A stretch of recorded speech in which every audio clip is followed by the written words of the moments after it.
You see it on television, people line up all kinds of vehicles just to get a box of food, and they're drunk. How quickly forget? Long lines are back at food banks across the country. Families overwhelmed by the rising prices brought on by inflation.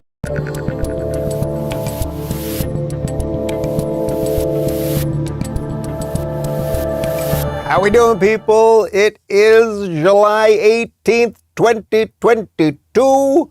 I'm Dave Rubin. This is the Rubin Report. We are live streaming on Rumble, YouTube, and BlazeTV. Subscribe, tap the notification bell. You know the story. And we got a big show for you on this Monday. I hope you're feeling refreshed. Hope you're feeling good. It's the middle of the summer. And I hope you're taking politics with a grain of salt, so that you can enjoy yourself in the middle of the summer. I know that I am, which is why I'm in a good mood on this Monday morning. But we got a big show for you. We're going to be talking about those crazy lefty, woke, progressive Democrats. Can you believe it? They're all insane. But we're also going to be talking about their media counterparts. We're going to be talking about the ridiculousness of this administration. And we will talk about some of the few, there are a few people out there who are doing some good things and fighting this nonsense. And as always, we want that avenue to be open for the people who are waking up to the nonsense to come to our side. We have cookies, we're nicer and happier, and we're freedom-loving, and let you live the way you want to live. So that will be the theme for today. Real quick, let me talk to you about Reliefband, which is perfect for today because are Joe Biden and the Democrats' disastrous policies making you nauseous? Did you know that 1 out of 3 Americans regularly suffer from nausea? Well, there's a solution. You've got to check out Reliefband. Reliefband's the #1 FDA-cleared anti-nausea wristband that's clinically proven to quickly relieve and effectively prevent nausea and vomiting associated with the Biden administration, motion sickness, anxiety, migraines, hangovers, morning sickness, chemotherapy, and much more. It works by stimulating a nerve in the wrist that travels to the part of the brain that controls nausea. Then it blocks the signal your brain is sending to your stomach telling you that you're sick. It's like the name says, it's legitimately a band that you wear on your wrist to relieve from nausea and anxiety, and you change the intensity depending on how you're feeling to make it stronger or weaker. It's that simple. The technology was developed over 20 years ago in hospitals to relieve nausea from patients, but now through Reliefband, it's available to the masses. The product's 100% drug-free, non-drowsy, and provides all-natural, long-lasting relief with 0 side effects for as long as needed. And they just released their new model, Reliefband Sport.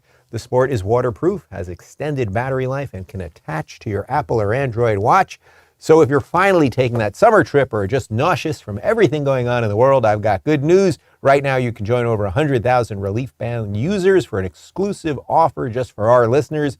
Go to Reliefband.com. Use promo code Rubin and you'll receive 20% off plus free shipping and a no questions asked 30-day money-back guarantee. That is Reliefband.com, and use promo code Rubin for 20% off plus free shipping. I'm pretty sure that Joe Biden's assistant could use that right now because things are not going well. Okay, so let's just dive right into it. There's a lot going on in the world right now. We're going to get to Biden's trip to the Middle East, a bunch of snafus and gaffes, and it's basically been a complete disaster, and the media can't hide it much longer. But one of the interesting things that is going on right now is that we are seeing the awakening of the liberals. Yes, I kind of did it years ago. Plenty of people did it before me, including Ronald Reagan himself and Frank Sinatra and many others. But liberals are waking up, and they're waking up real fast because the woke thing has decimated anything close to what was a moderate liberalism of times long gone. And now people who would not really think of themselves as conservative are realizing that liberalism is really banged up, and it's not just in the United States, it's happening in a very specific way up in Canada. So Joe Rogan, you might have heard of this guy. He has a popular podcast program. It's on the internet somewhere. I'm told it's on the internet. A couple people watch him. He is waking up pretty freaking fast. You may remember just a week or two ago, he said that he probably would support Ron DeSantis for president. And now he's going off on Justin Trudeau. And just let me say before we throw the clip, the reason I show these things about guys like Rogan and Bill Maher, et cetera, is because they represent a small sliver of people that still can be changed. This disaffected liberal, this younger person who factory setting was a liberal, who is now waking up and realizing, boy, things aren't exactly what they seem. So here is Joe Rogan on what's going on up in Canada and their evil, whacked out communist leader, Justin Trudeau. Canada's communist. Canada's crazy. They're fucked. They're fucked. They got to get rid of that guy. How much time does he have? I feel like he's been prime minister for a while. Am I wrong? I don't know. I don't know how their system works up there. I have zero understanding of their system. Yeah. I never looked into it at all. I just liked him. I liked him before the pandemic. Trudeau? Yeah. Yeah. I was like, he's a handsome guy. Yeah. Seems sweet. Yeah. You know, it's like good looking guy, confident, good talker. Yeah. And then during the pandemic, I'm like, oh, you're a fucking dictator. Yeah. Oh, you don't like criticism. You're trying to shut down criticism by saying that all your critics are misogynists and racists. Yeah. You hear he said that about the trucking people, the truckers? He called them all misogynists and racists. Oof. Yeah, he's gross.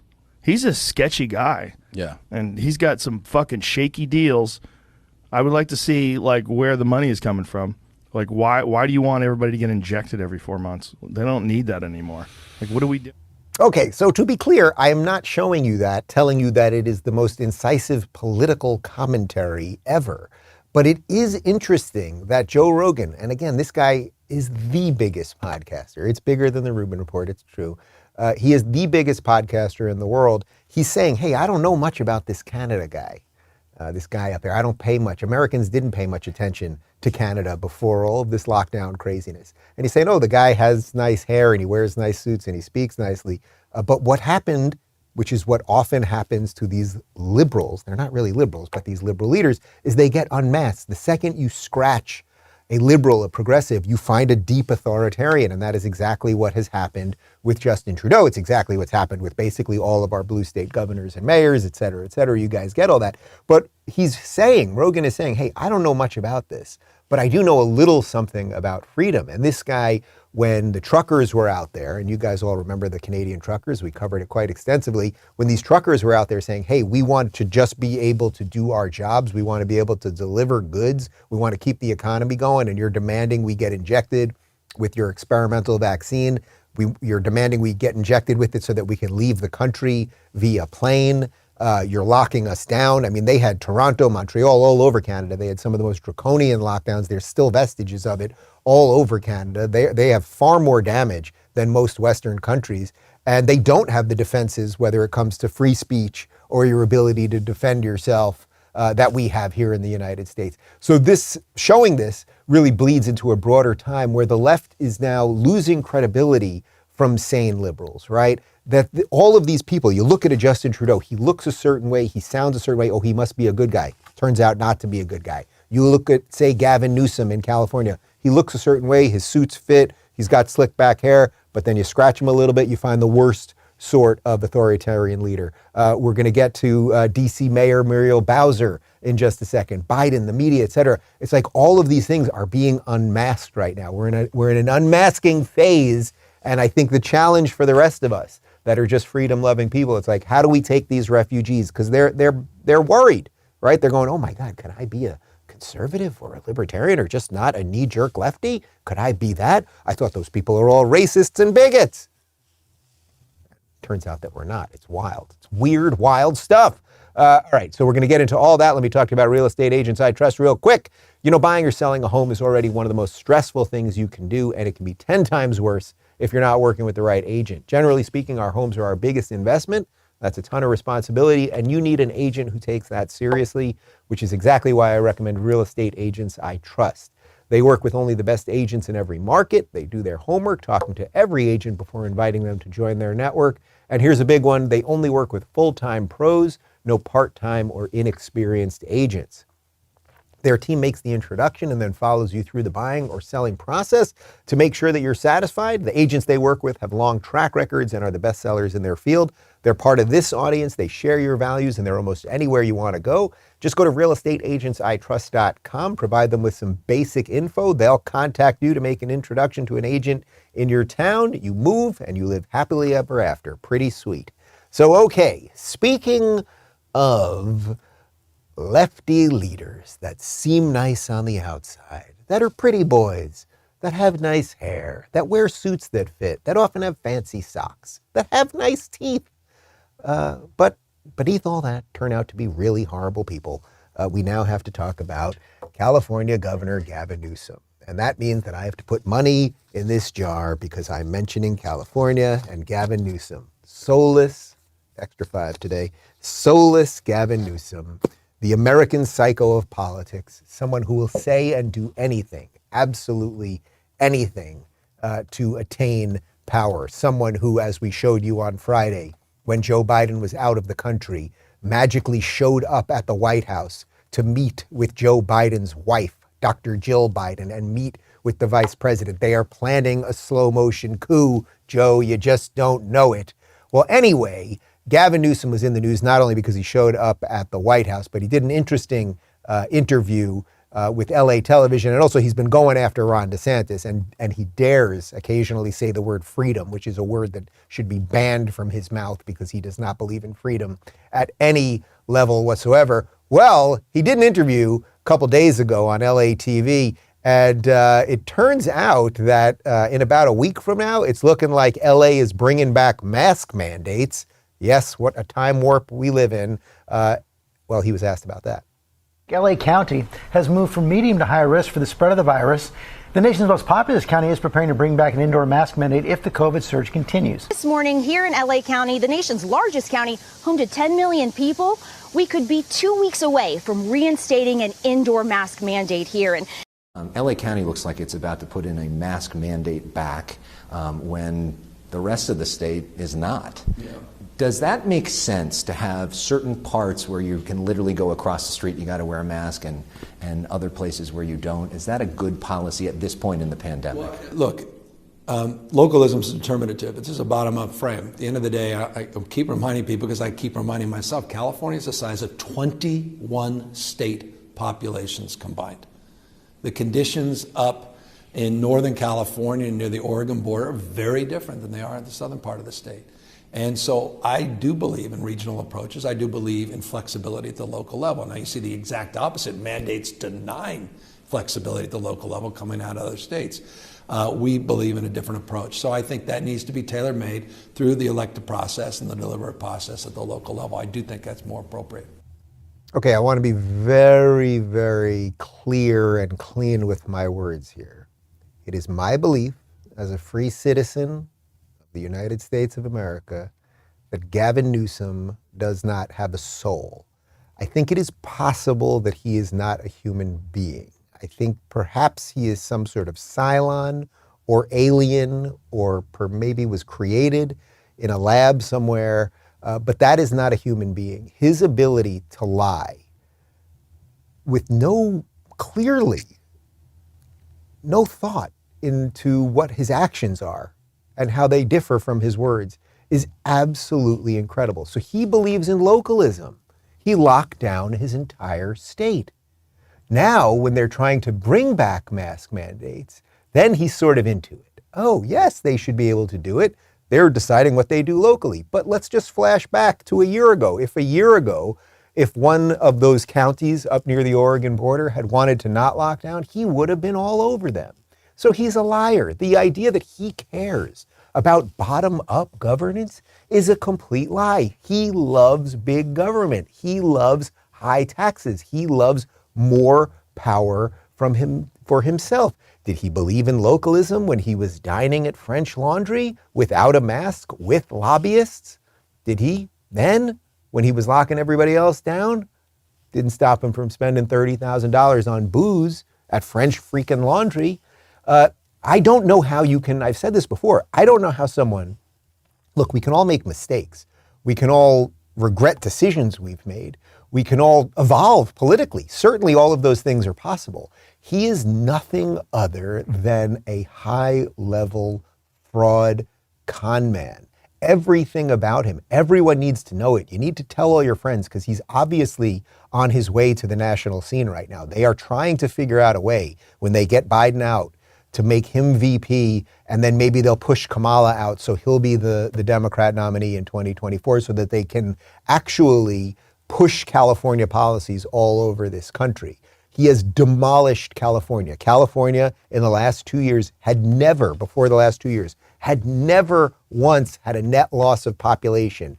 Twice in a row, The last 2 years, 2020, 2021, they have lost population. These people are going all over the country to get away from him and his policies. So I just don't understand how you could say that. I believe in localism. No, you don't. Nothing that you have ever done has shown that you believe in localism, that you believe in bottom-up framework. You liar. But this is what they do. These people are hypocrites. They are BS artists, and it never ends. So now we move to another Democrat. This is video of Democrat Mayor Muriel Bowser. She is the D.C. mayor, big Democrat. Things are not going very well in D.C. right now. And suddenly she's very upset at the Biden administration because you're not going to believe what's happening in her little city because they keep letting all these illegals in. She's having some problems. The Washington Post reported last week that homeless shelters in D.C. were filling up. And groups are getting overwhelmed by these buses that the governors of Texas and Arizona are sending here full of migrants. How significant is this influx? How many people? Well, this is a very significant issue. We have for sure called on the federal government to work across state lines to prevent people from really being tricked into getting on buses. We think they're largely asylum seekers who are going to final destinations that are not Washington, D.C. I worked with the White House to make sure that FEMA provided a grant to a local organization that is providing services to folks. But I fear that they're being tricked into nationwide bus trips when their final destinations are places all over the United States of America. God, these people, they're so ridiculous. So first off, Democrats basically are for open borders. We'll get to more of that in just a second. They have been tacitly, if not factually, welcoming all of these people. We have actual numbers on it in a moment. And now she's suddenly realizing, oh, when they come here, it's a problem because not in my backyard, because now our homeless shelters are being overrun. I love how she says, we believe that they're asylum seekers. It doesn't mean anything. It means nothing. Everyone all over the world would love to come to the United States for whatever reason they might want to come. They're an asylum seeker. So she's okay as long as we disperse these people all over the place. But fortunately, we have something called federalism. We have these states' rights, and we have competent governors in places like, say, Texas and Arizona, which she mentioned, and Florida. And that's, what do you call that, Gavin Newsom? That's localism. People electing their representatives in their local cities and states to take care of them. So that's exactly, ironically, what's happening here with these red states. They're saying, okay, you get in here, Biden administration isn't going to take care of the border, or you guys are just going to flood us over? What are we going to do? We're going to put them in buses and send them to D.C. And now the Democrat mayor of D.C. is very upset because she's okay with open borders until they show up at her house. Now we got a bit of a problem. But you're going, Dave, this seems like a bit much. It can't be the Joe Biden administration policies that are causing people to come. People that, they know they can't just walk into the country. They know that Joe doesn't want people walking right into the country. That's not how things work. Videotape. We had a chance to talk to some of these migrants from Venezuela, and they are thanking President Biden. Take a listen. He's a good president with so much help that he's given us. It's been very difficult what's happened to us. Our trip has been very hard. Thank God we're here. We thank you for receiving us and treating us well. Look at that. Look at all of those tacos wandering over the border. That's Dr. Jill Biden. That's not me. Taco time, and they love Joe Biden because he's telling them to come. And that's what the administration has done. So we got some info here because I know you guys like numbers. I don't want to just throw things at you without any backup information. So RNC Research posted this on Twitter. This is really fascinating. So basically, 207,000 illegal immigrants were apprehended at the border last month. That's June. The most apprehensions in DHS history. Meanwhile, the Biden administration claims that the border is closed. So now, before I show you some other numbers, I'm going to get you some other numbers in just a sec, how that compares to, say, years past. What's interesting here is that if you're apprehending 207,000 people, that's good, right? That means, oh, we are protecting the border. Now, we don't know this is the key part of this. We don't know actually how many are coming through, but there's plenty of video of it. And now we know in places like DC, when they bust them in, they're suddenly not happy about it. So it's hard to track the illegals who actually come in, because you're not going to believe this. When they walk in, they don't go, okay, I'm here. Here's all my paperwork. I'm here and I'm illegal. Don't worry about me. I'm going to, I'm going to Sheboygan. So here are some numbers just to give you a little context of how out of control these numbers are. So June of this year, it was 207,000 apprehensions. June of last year, 189,000. Now, here are the key ones. November of 20, it was 43,000. And June of 20, it was 33,000. So this has exploded. The apprehensions have exploded. So what does that mean? The messaging from this administration has sort of been basically come here, right? The messaging from that crazy orange man's administration was do not come. So then less people were inclined to come. So there were way less apprehensions and there were way less people getting through. So even though we don't know the exact numbers on the illegals coming through, but you guys have all seen the videos just wandering through the border. And again, Muriel Bowser's very upset in DC because they're sending her to her. They're sending her to her hometown. We know that the numbers are absolutely exploding, and we can completely place the blame at the doorstep of the Democrats on this, right? It was not happening under Trump. It's one of those things. It wasn't happening under Trump, kind of like inflation wasn't happening under Trump, kind of like gas prices weren't going bananas under Trump, kind of like we didn't have a couple crazy wars under Trump, et cetera, et cetera. But what else is going on with this administration? How's Joe Biden doing? How is he mentally? And what was he doing this weekend? All good questions, Dave. Thanks, Dave. Well, he went to the Middle East, and we showed you a video a couple days ago of the disaster in Israel. He said he was going to honor the Holocaust. He didn't know where he was going. He shook hands with air, et cetera, et cetera. Well, here he is getting to Saudi Arabia and some of the fist bumping and other such nonsense. But after promising during the 2020 presidential campaign to make Saudi Arabia a pariah for the murder of Washington Post journalist Jamal Khashoggi, the president traded tough talk for fist bumps, urging the oil-rich nation to boost production amid rising pressure to combat sky-high inflation and soaring gas prices. The Saudis made no such guarantee during the trip.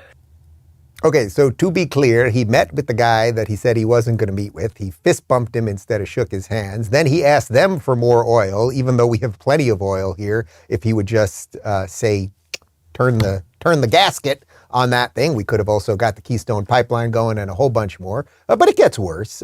He's not doing well physically. We'll always honor the bravery and selflessness and sacrifices of the Americans who serve. All right, that's just another one of those things. He's honoring the selfishness of those who have served America, sort of like honoring the Holocaust. Then he had a coughing fit. Do we have the coughing fit? Let's go with the coughing fit. And I had a terrible headache. Excuse me, a terrible headache. And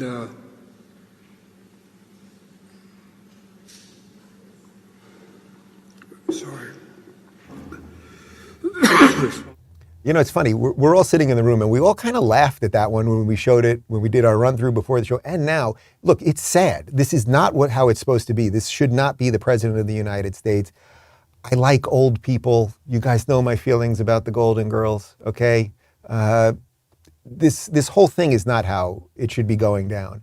But there's something like, I have a terrible headache, he's coughing, he doesn't know where he is. Like, this is not good. And at some level, I guess you just have to laugh at it, which is why we're all having the same reaction of how depressing this really is. But anyway, he had said that if he goes to Saudi Arabia, first it was an if, then it was a when. If he goes to Saudi Arabia, he was not going to meet the Saudi prince because the Saudi prince did some bad stuff. He killed Khashoggi. He's not going to meet with him. I think we've got some video.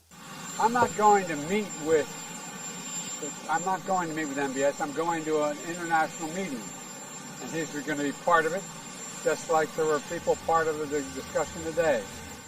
All right, so he's not going to meet with him. I think we've got some side... I'm not going to meet with MBS. I'm going to an international meeting. Traded tough talk for fist bumps. But you're fist bumping the guy you're not meeting with. That was the best moment of the whole freaking trip. Anyway, the media is also having a nervous breakdown because they realize nobody's listening to their nonsense anymore. They ran cover for this guy who is just completely losing it. They know that the Democrats are losing the Latino, or as they say, the Latinx vote. And the jig is up. The jig is up. So now we're going to show you some video from CNN. CNN used to be a place of journalism. It's a partisan Democrat outfit. And here's a guy by the name of Don Lemon, and he's struggling. He's struggling because there are bad people out there, and he's trying to be a journalist. We sit around and we talk about these things, and we want to give this false equivalence to Democrats and Republicans. That is not where we are right now. Republicans are doing something that is very dangerous to our society. And we have to acknowledge that. We have to acknowledge that as Americans. We must acknowledge that as journalists, because if we don't, we're not doing our jobs. We cannot sit here and pretend like, well, Republicans, cut them a break. We want to hear whatever. They have a lot to answer for in this moment. A lot to answer for what happened with the former president of the United States. Whether you agree with abortion rights or not, why they have taken back a right that was that was granted to American women for 50 years. We have a former member of the Oath Keepers who is saying we are in very dangerous territory. And we have a history professor who is telling us right now that the GOP is becoming more and more associated with extremists. Guys, a history professor doesn't like the Republicans. Sweet Jesus, send out something on the wire. A history professor. A professor at a university who's a partisan hack? Who doesn't like Republicans? This is incredible. This is absolutely staggering. I'm freaking out, guys. So ridiculous. First off, let me just qualify with this. I used to be friends with Don. He's been on the show. He was a decent guy. He really was. Something broke him. Trump broke him. Black Lives Matter broke him. I don't know what broke him. Way back when, actually, when I had him on the show, he was openly talking about how Islamic violence, radical Islamic violence against gay people is a problem. I'm pretty sure he wouldn't talk about that anymore because he's gone full woke. But everything he said there, you could completely do the reverse of, and it would make more sense. The Republicans have gone extreme. Well, wait a minute. You mean the Democrats have gone extreme when they locked everybody down, and how in all the Democrat-run cities there's no law and order and lockdowns and blah, blah, blah, all that stuff? Like, any of that? Then the Republicans have to deal with January 6th. Oh yes, that riot that lasted a couple hours that was completely disorganized and nobody brought any weapons to, and blah, blah, blah, blah, blah. They have to deal with that. Then there's this history professor. He's freaking out about and he dares sit there with his fake newsman glasses and his perfectly pressed shirt and jacket. I do my own, by the way. Okay, that's why my collars are sometimes a little relaxed, but that's my vibe. But his are very perfect because he's got 18 people in charge of his shirt and his glasses and all that stuff. That he sits there and pretends that we as journalists, the time to be nonpartisan is over. We're journalists and we have to save the republic. It's so bananas. It's just so ridiculous. And nobody's buying it. I know no one's buying it. But the reason I wanted to show you that clip is because I think it gets to the heart of what these people think that they are.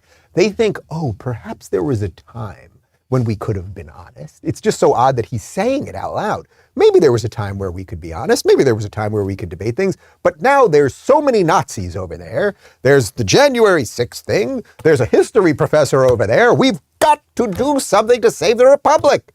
It's complete drivel nonsense. Complete drivel nonsense. Oh, and speaking of drivel nonsense, arguably my greatest segue ever. Here's The View.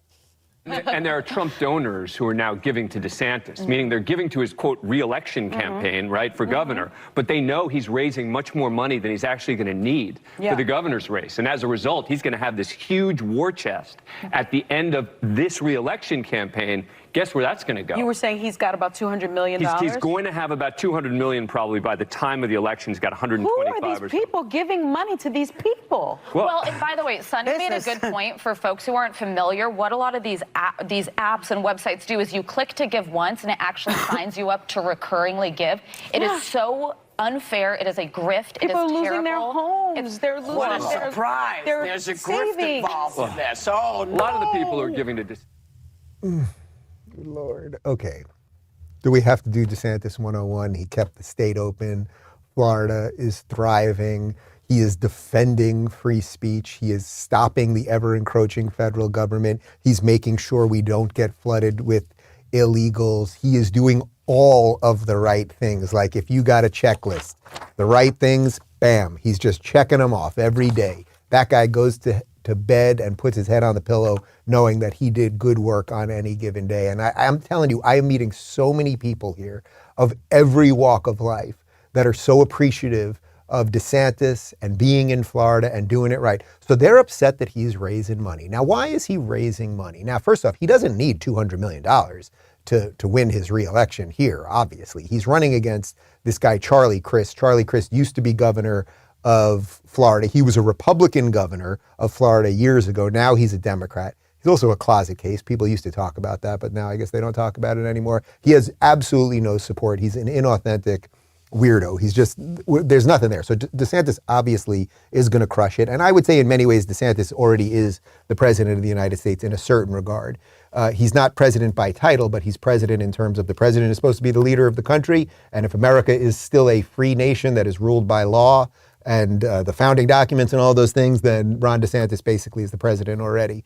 But they're so obsessed with this guy because the meme has gone out to the media right now. It's very obvious what has happened. There was an article in the New Yorker that basically was saying, it's by this guy, Jonathan Chait, another one of these kind of Trump deranged people who gets everything wrong, but you know, in lefty world, you always move up, how Ron DeSantis is actually worse than Trump because he's got all the policies of Trump, but he's competent. So it's like competent Hitler. The other one we had was stupid Hitler. Now we got competent Hitler. That is going to be the meme on DeSantis for sure. Oh my God, he staffs right. He knows what battles to fight. He doesn't have the personal baggage and all of that stuff. So he's got all the good Trump stuff and he's functional. Oh dear Lord, what are we going to do? But what's interesting about that video of those ladies on The View is that that girl that's sitting on the right over there, Alyssa Farah, she was in the Trump administration.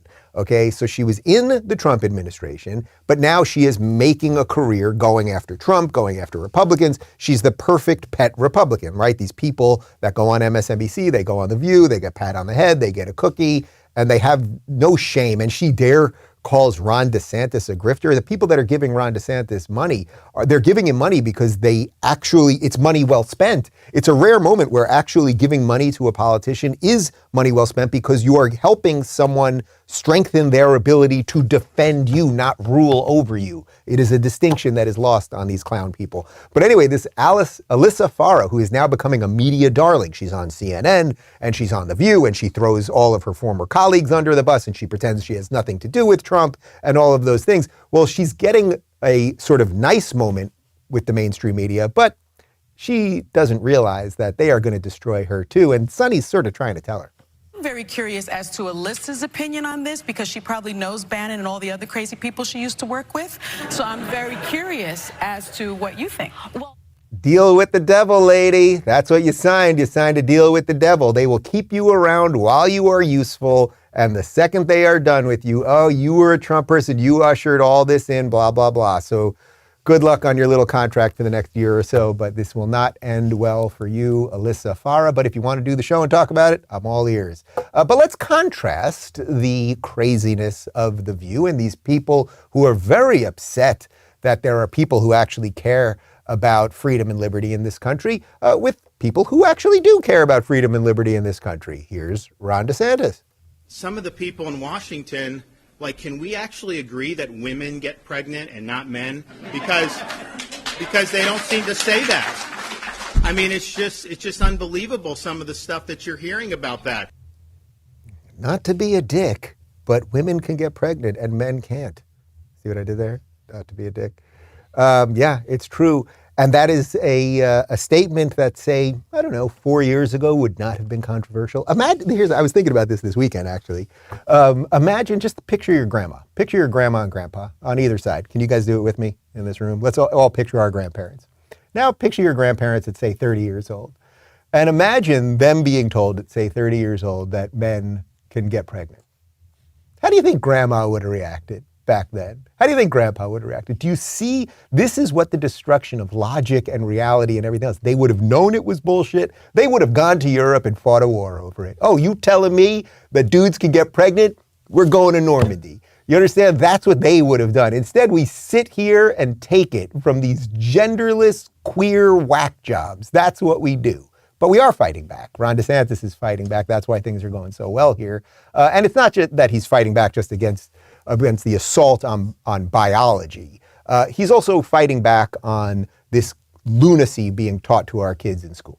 I think parents in this country should be able to have their kids go to school, watch cartoons, just be kids without having an agenda shoved down their throat every minute. Again, just basic truth, but you can see it. Can't you see what the media is going to do? They're going to take all of those things. They're going to say he's using that coded language of the culture wars, just like Donald Trump. But he knows what he's doing. Trump was an idiot. Trump was orange and had crazy hair and was tweeting all day long. This guy might get stuff done. He's 10 times worse than Trump. Ridiculous nonsense. I feel good about this Monday show. For the record, what did you say? Phoenix, you said a 9-1 today. 8-9 from Michael. What did you say? You're moving it to 9-5. You can't move post-show. You can't move in the middle of the show. What did you say? You said 8. What? You said 8, which makes no sense. I was feeling good on a Monday, rested and refreshed. Phoenix, congratulations. You're getting a cookie, something. Yeah, big show today, big show. Okay. We got a meme Monday for you over at the Rubin Report Locals community. I really like this one. Look at this. If the Titanic sunk in 2022, sorry, sir, women and children first. I'm trans. Just perfect. I'm probably getting booted from Twitter for that one. I had a good run. It's okay. A couple comments from the Locals community, and then we got a great cold close for you. Jumpin' Jeff says Trudeau has put up a Canadian Iron Curtain. He has. You know, the Iron Curtain, of course, which most people associate with the Soviet Union in the 80s, the idea that you could not get out, basically, if you were a dissident, if you were against the regime, et cetera, et cetera. In essence, there is a version of that in Canada right now. I think still on planes you can't get on and leave. Is that right? I'm pretty sure. Well, yeah, that you cannot, if you are not vaccinated, you cannot get on a plane and leave Canada right now. That is a type of Iron Curtain. I mean, it's just evil. He is right there. I mean, if the two guys that I think you have to watch out for most in the West right now, it's Newsom and Justin Trudeau. It's like they were separated by birth, like the devil's wife had twins. And she sent one to Canada and one to California. And they're slimy, smarmy liars. Soulless. That's the word. They are just, Gavin Newsom is soulless. Talway says not just a mask mandate, but an indoor mask mandate. Just when you think insanity can't possibly get worse. I mean, look, they're just going to mask these idiots up again, and they're going to want it. I think it's one of the reasons that you must believe in something else besides politics. Otherwise, every study and every edict that these people put on you, you will think that they somehow have a right to tell you what to wear on your face and what to inject yourself with and a whole bunch more. And by the way, the woman who's in charge, we should have had a picture of her. I don't think we can get it at this point. This woman, Barbara Ferrer, I think that's her name, Ferrer. This woman looks like Skeletor. We'll show a picture of her tomorrow. They're taking health advice from a woman who looks like Skeletor. These people take health advice from Jerry Nadler, who looks like the Penguin from Batman. They take health advice from Rachel Levine. I'll just leave it at that. I mean, these people are completely insane, and no one has a right to tell you what to put on your face or what to inject yourself with. But enjoy it, LA. Enjoy it. I'm never going back. Nuclear Patrick says, look at the light reflecting off Gavin's greasy head. He is a greasy, slimy rat.